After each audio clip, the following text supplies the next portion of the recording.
وَنَبْلُوكُمْ بِالْخَيْرِ وَالشَّرِّ فِتْنَةً کہ ہم تمہیں خیر اور شر ان دونوں چیزوں سے ہم تم کو آزمائیں گے۔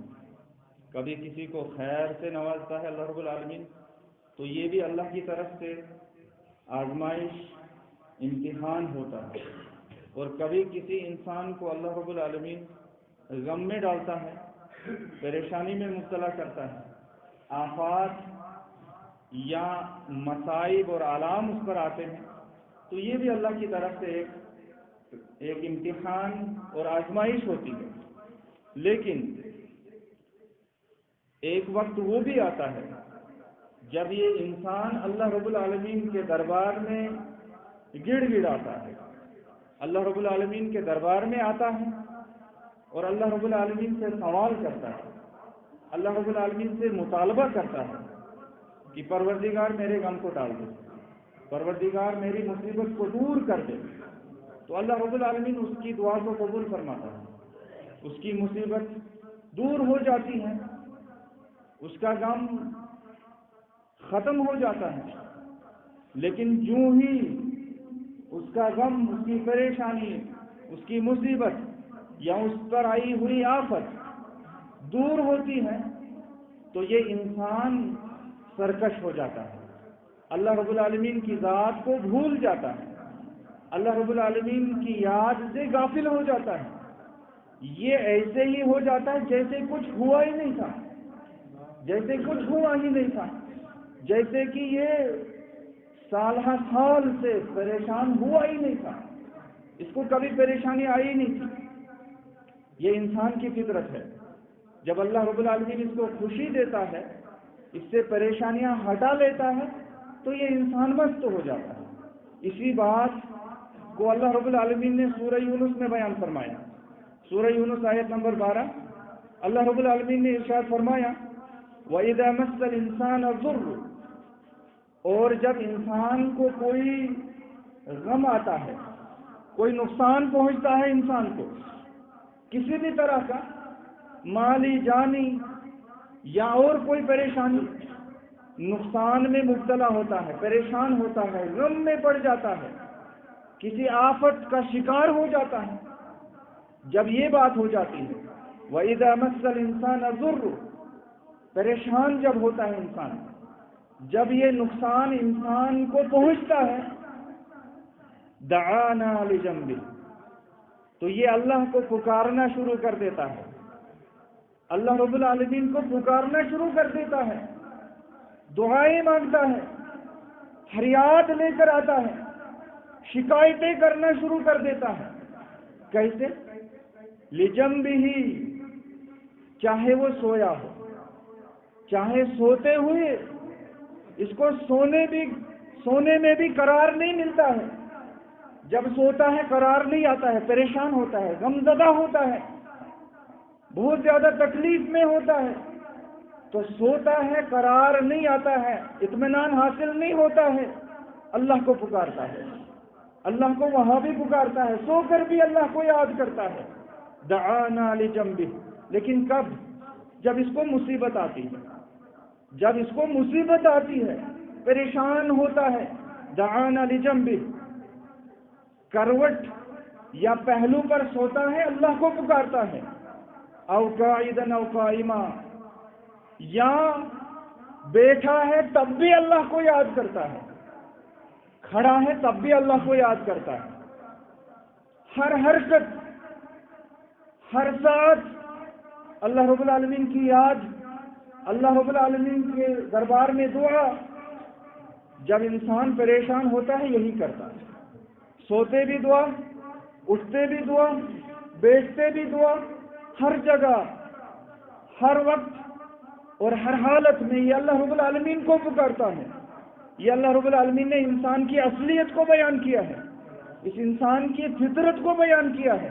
اس کا تجربہ آپ نے بھی کیا ہوگا، میں نے بھی کیا ہے، جب انسان کسی غم میں مبتلا ہوتا ہے تو یہی حال ہم سب کا ہو جاتا ہے، ہر وقت ہم اللہ کو پکارتے رہتے ہیں، لیکن اللہ نے فرمایا فَلَمَّا كَشَفْنَا عَنْهُ ضُرَّهُ، اس کی دعا ہم قبول کرتے ہیں، مصیبت میں پکارتا ہے ہم سے، ہم ہی اس کی دعا سنتے ہیں، ہم ہی اس کی دعا سنتے ہیں۔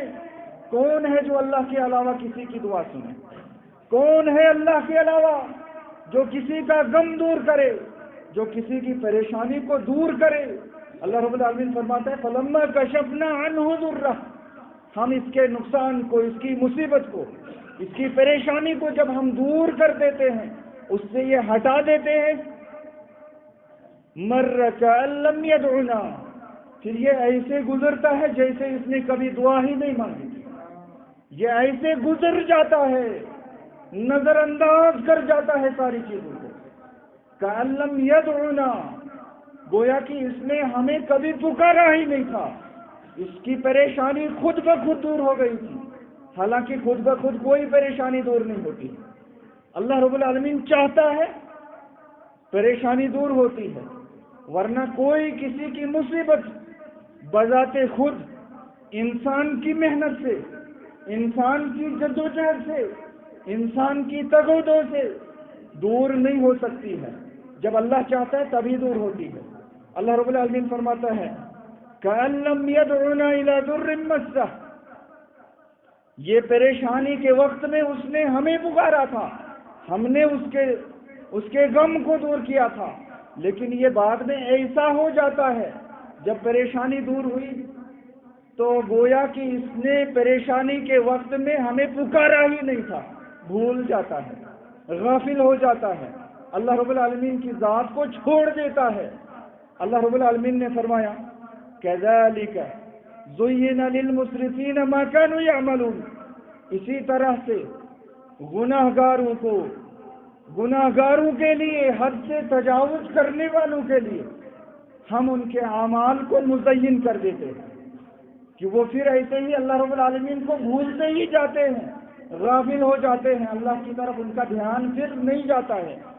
لیکن جب مصیبت آتی ہے تو اللہ کا دھیان آ جاتا ہے، سوتے بھی اللہ کو یاد کرتا ہے، جاگتے بھی، اٹھتے بھی، بیٹھتے بھی، جہاں جس حالت میں ہوتا ہے بس اللہ رب العالمین کا دھیان ہوتا ہے، اللہ رب العالمین کی یاد ہوتی ہے۔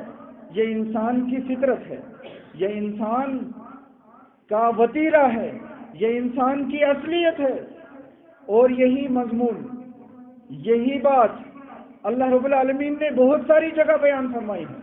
مثلا اللہ رب العالمین نے سورہ فصلت کے اندر یہی بات بیان فرمائی، آیت نمبر 51، اللہ رب العالمین نے فرمایا وَإِذَا أَنْعَمْنَا عَلَى الْإِنسَانِ أَعْرَضَ وَنَأَىٰ بِجَانِبِهِ، جب ہم انسان کو نعمتیں دیتے ہیں، جب ہم انسان کو نعمتیں دیتے ہیں، أَعْرَضَ، اعراض کر جاتا ہے، پھر جاتا ہے، اللہ رب العالمین سے منہ موڑ لیتا ہے۔ جب اس کو نعمتیں ملتی ہیں، خوشیاں ملتی ہیں، اللہ رب العالمین کی طرف سے مال میں فراوانی عطا ہوتی ہے، اللہ کی طرف سے مال ملتا ہے تو اللہ سے یہ ناشکری کرنا شروع کر دیتا ہے، اعراض کرنا شروع کر دیتا ہے، اپنے آپ کو اللہ رب العالمین کے دربار سے ہٹا دیتا ہے، پھر جاتا ہے۔ اور اللہ رب العالمین نے فرمایا وَإِذَا مَسَّهُ الشَّرُّ فَذُو دُعَاءٍ عَرِيضٍ، اور جب اس کو کوئی شر لاحق ہوتا ہے، کوئی مصیبت آتی ہے، کوئی پریشانی آتی ہے، کسی آفت کا شکار ہو جاتا ہے تو کیا کرتا ہے؟ فَذُو دُعَاءٍ عَرِيضٍ، پھر لمبی لمبی دعائیں مانگتا ہے، پھر لمبی لمبی دعائیں مانگتا ہے، چھوٹی سی دعا، مختصر سی دعا پر اکتفا نہیں کرتا ہے، پھر 1 گھنٹہ لمبی دعا مانگتا ہے تاکہ اس کی مصیبت کسی طرح سے دور ہو جائے۔ یہ اللہ رب العالمین نے انسان کی فطرت کو بیان کیا ہے کہ یہ انسان ایسا ہی کرتا ہے، لیکن سارے لوگ ایسے نہیں ہوتے، سارے لوگ اس طرح کے نہیں ہیں۔ اللہ رب العالمین نے اس کو بھی بیان کر دیا۔ اللہ رب العالمین نے فرمایا سورہ ہود میں یہی مضمون اور یہی موضوع بیان کیا اللہ رب العالمین نے، لیکن آخر میں فرمایا اِلَّا الَّذِينَ صَبَرُوا، مگر وہ لوگ جو صبر کرتے ہیں، مصیبت پر صبر کرتے ہیں، مصیبت، غم، پریشانی، اس پر وہ صبر کرتے ہیں، اِلَّا الَّذِينَ صَبَرُوا۔ معلوم ہوا مصیبت جب آئے، مصیبت میں انسان کو صبر کرنا ہے، شکایت اور فریاد نہیں کرنی ہے، اللہ رب العالمین کی تقدیر کے مقابلے میں ناراضگی کا اظہار نہیں کرنا ہے، راضی رہنا ہے۔ اللہ نے جو قسمت میں لکھا، جو نصیب میں لکھا، جو تقدیر میں لکھا، یہ برحق ہے، یہ ہو کر رہے گا، اس کو کوئی ہٹا نہیں سکتا ہے۔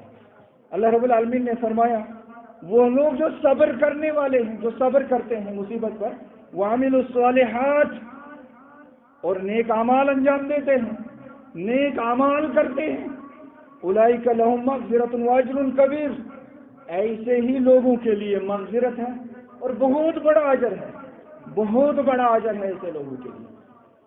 کہنے کا مقصد یہ ہے، کیا آج آپ حیران ہوں گے، آپ حیران ہوں گے ہمارے اوپر کون سی مصیبت کہ آج کے خطبے میں مصیبت کا بیان ہو رہا ہے، مصیبت میں کیا کرنا ہے، ہمارے اوپر کون سی مصیبت آئی ہے، کون سی مصیبت، کیا ہم بھی مصیبت کے شکار ہیں؟ سوال ہے، کیا ہم بھی مصیبت کے شکار ہیں؟ کیا ہمارے اوپر مصیبت آئی ہوئی ہے؟ انفرادی طور پر سارے لوگ اپنے اپنے حال کو جانتے ہیں، اور اللہ رب العالمین بھی ہمارے احوال کو جانتا ہے، کس کو کتنی پریشانی ہے، کون کتنا خوش ہے۔ اگر چہروں سے لگتا ہے کہ سارے خوش ہیں، لیکن اندر کا حال اللہ ہی بہتر جانتا ہے، اندر کا حال کس کا کیا ہے یہ اللہ رب العالمین جانتا ہے۔ لیکن اجتماعی طور پر کیا آج ہم مصیبتوں کے شکار نہیں ہیں؟ واقعی ہے، آج ہم مصیبتوں کے شکار ہیں۔ بدامنی اور خوف اور دہشت، کیا یہ مصیبت نہیں ہے؟ یہ مصیبت نہیں ہے؟ کیا یہ اللہ کی طرف سے آفت نہیں ہے؟ یہ اللہ کی طرف سے آفت ہے۔ ظالم حکام کا تسلط، کیا یہ مصیبت نہیں ہے؟ آج بھی مسلمان اپنے آپ کو خوش سمجھتا ہے کہ میں خوش ہوں، پیسہ ہے، سب کچھ ہے میرے پاس، مجھے کیا غم ہے۔ لیکن یہ ظالم حکام کا تسلط، اللہ کی طرف سے یہ ظالم حکام جو ہم پر مسلط کیے گئے، کیا یہ مصیبت نہیں ہے؟ یہ بھی مصیبت ہے۔ اور اسی طرح سے قتل و خون کی ندیاں بہائی جاتی ہیں، خون کی ندیاں بہہ رہی ہے، کیا یہ مصیبت نہیں ہے؟ مسلمان ذرا غور کیا ہے آپ نے اس بات پر؟ کیا یہ مصیبت نہیں ہے ہمارے اوپر؟ یہ بھی مصیبت ہے، یہ بھی ہمارے اوپر مصیبت ہے۔ اور اسی طرح سے مسلمانوں کا سیاسی عدم استحکام، سیاسی کوئی ویلیو نہیں، سیاسی کوئی پہچان نہیں ہماری، کیا یہ مصیبت نہیں ہے؟ یہ بھی مصیبت ہے۔ اور اس طرح سے اور بھی آفات آپ سنتے ہیں، اور یہ باتیں آپ جانتے بھی ہیں، وقفے وقفے سے زلزلے آ رہے ہیں، وقفے وقفے سے زلزلوں کا سلسلہ بھی چل رہا ہے، زلزلے، بھونچال، اور اسی طرح سے سیلاب، کہیں قحط سالی، یہ ساری مصیبتیں ہیں اللہ کی طرف سے۔ جہالت کی مصیبت عام ہے، دین سے دوری، دینی احکامات سے دوری، یہ بھی ایک مصیبت ہے۔ یہ ساری مصیبتیں ہیں، اور بھی بہت ساری مصیبتیں، میں کس مصیبت کو یہاں پر گنوں جو ہمارے اوپر اللہ کی طرف سے ہیں، جو اللہ کی طرف سے آئی ہوئی ہے، لیکن اس کے پیچھے ہاتھ کس کا ہے؟ اس کے پیچھے کس کا ہاتھ ہے؟ یہ مصیبتیں مختلف انداز سے، جو ہم جن مصیبتوں میں گرفتار ہیں، جن مصائب اور آلام اور پریشانیوں میں ہم گرفتار ہیں، ان کو کس نے دعوت دی؟ یہ کس نے بلائی ہے؟ یہ کون لے آیا ہے؟ ہم یا کوئی اور؟ کیا ہم ہی اس کے سبب ہیں یا کوئی باہر کا ان کا سبب ہے؟ اللہ رب العالمین نے اس سوال کا جواب دیا ہے۔ اللہ رب العالمین نے فرمایا وَمَا أَصَابَكُم مِّن مُّصِيبَةٍ فَبِمَا كَسَبَتْ أَيْدِيكُمْ وَيَعْفُو عَن كَثِيرٍ، جو بھی مصیبت تمہیں آئی ہے، جس مصیبت میں بھی تم گرفتار ہوئے ہو، کوئی بھی مصیبت، جن مصیبتوں کا میں نے نام لیا ہے، یہ ہو یا کوئی اور مصیبت ہو، کیوں آئی ہے یہ کہاں سے آئی ہے، اس کو کس نے لایا ہے، کس نے بلایا ہے؟ اللہ رب العالمین نے جواب دیا بما کسبت ایدیکم، جو تمہارے ہاتھوں نے کمایا ہے، جو تم نے کیا ہے وہی ہے یہ، تم جو کرتے ہو اسی کا پھل مل رہا ہے، تم جو کرو گے وہی ملے گا، جو بوؤ گے وہی کاٹو گے۔ یہ اللہ رب العالمین نے اس سوال کا جواب دیا ہے، اور اللہ نے فرمایا وَيَعْفُو عَنْ كَثِيرٍ، اور اللہ تعالیٰ بہت ساری چیزوں کو معاف بھی کر دیتا ہے۔ اس کا مطلب ہے ہمارے اعمال کے مطابق مصیبت اس سے بڑی ہونی چاہیے تھی، لیکن اللہ رب العالمین نے بہت ساری چیزوں کو معاف کر دیا ہے، اس لیے یہ چھوٹی چھوٹی مصیبتیں آ رہی ہیں۔ اللہ رب العالمین نے فرمایا وَيَعْفُو عَنْ كَثِيرٍ، بہت زیادہ چیزوں کو اللہ نے معاف کر دیا۔ ہم نے کیا کیا ہے؟ یہ بھی ایک سوال ہے۔ کوئی یہ پوچھے ہم نے کیا کیا ہے، میں اپنی جگہ اپنے آپ کو بالکل کوڑا سمجھتا ہوں، میں نے کیا کیا ہے، میں معصوم ہوں، میں نے کوئی غلطی نہیں کی ہے، میں نے کوئی خطا نہیں کی ہے، لیکن بہت ساری خطائیں ہم سے ہو جاتی ہیں لیکن ہمیں پتہ تک بھی نہیں ہوتا۔ ہمارے معاشروں کے اندر آپ دیکھیں شرک نہیں ہے، شرک عام ہے، اور یہ شرک سب سے بڑا سبب ہے مصیبت کا۔ الذین آمنوا ولم یلبسوا ایمانہم بظلم اولئک لہم الامن وہم مہتدون، جن لوگوں نے ایمان لایا، ایمان میں شرک کو نہیں ملایا، ایمان لانے کے بعد شرک نہیں کیا، ایسے ہی لوگوں کے لیے امن ہے، ایسے ہی لوگوں کے لیے امن اور آتشی ہے، ایسے ہی لوگوں کے لیے اطمینان ہے، سکون ہے، وہم مہتدون، یہی لوگ ہدایت یافتہ ہے۔ کیا یہ ہم نے نہیں کیا؟ مسلمان ہی ہیں جو قبروں پر سجدہ کرتے ہیں، مسلمان ہی ہیں جو مزاروں پر اپنے لیے دعائیں مانگتے ہیں، مزاروں پر جا کر، درگاہوں پر جا کر۔ یہ کون لوگ کرتے ہیں؟ مسلمان ہی تو کرتے ہیں۔ کیا ہم نے یہ نہیں کیا؟ اسی وجہ سے مصیبتوں میں ہم آج گرفتار ہوئے، اور اسی طرح سے بدعات، اس کا نام ہی مت لیجیے، بدعات کتنے زیادہ ہیں، کتنے ہم گنے، بدعات کا انبار لگا ہوا ہے، بدعات کا انبار لگا ہوا ہے۔ اللہ رب العالمین کے فرمان کی مخالفت، جناب محمد الرسول اللہ صلی اللہ علیہ وسلم کے فرمان کی مخالفت، یہ ہم نے کیا ہے، یہ ہم سے ہوا ہے، یہ گناہ ہم سے سرزد ہوئے ہیں۔ اسی کی بنا پر آج اجتماعی طور پر امت مسلمہ مصیبتوں کی شکار ہے۔ بہت سارے آلام، بہت سارے مصائب، بہت ساری پریشانیاں، طرح طرح کے غم، طرح طرح کی آزمائشیں، طرح طرح کے فسادات، طرح طرح کے فساد اور بگاڑ اس کائنات میں رونما ہوئے۔ تو مراد یہ ہے، مقصد یہ ہے کہ اس کے پیچھے ہمارا ہاتھ ہے۔ یہ میں نہیں کہہ رہا ہوں، یہ قرآن مجید کہہ رہا ہے۔ فَبِمَا كَسَبَتْ أَيْدِيكُمْ، جو تمہارے ہاتھوں نے کمایا ہے، جو تم نے کیا ہے، اسی کا یہ پھل آج ہم کاٹ رہے ہیں۔ اس کا مطلب یہ ہے کہ ہمیں اپنے آپ کی اصلاح کرنی ہوگی، اپنے معاشروں کی اصلاح کرنی ہوگی، اپنے گھروں کی اصلاح کرنی ہوگی، اپنی سوسائٹیوں کو سدھارنا ہوگا، تب جا کر یہ غم، یہ پریشانیاں، یہ تمام قسم کی آفات ہم سے اللہ رب العالمین دور کر دے گا۔ میں یہاں پر قوم موسیٰ کی مثال دینا چاہوں گا۔ اللہ رب العالمین نے ان آیات کے اندر جو انسان کی اصلیت، انسان کی فطرت بیان کی ہے، سوائے ان لوگوں کے جو صبر کرنے والے ہیں، نیک اعمال کرنے والے ہیں، ان کے علاوہ جو لوگ ہیں ان کا بیان اللہ رب العالمین نے ان آیات میں کیا ہے کہ غم ملتا ہے، اللہ رب العالمین کے دربار میں حاضر ہو جاتے ہیں، دعائیں مانگتے ہیں، گڑ گڑاتے ہیں، شکایتیں، فریادیں لے کر آتے ہیں، اللہ رب العالمین ان کے غموں کو دور کر دیتا ہے، تو پھر سرکش ہو جاتے ہیں، پھر ایسے ہو جاتے ہیں جیسے ان کو کبھی غم ملا ہی نہیں تھا۔ اس طرح سے اللہ رب العالمین کے دربار سے دور بھاگ جاتے ہیں۔ قوم موسیٰ علیہ السلام کی قوم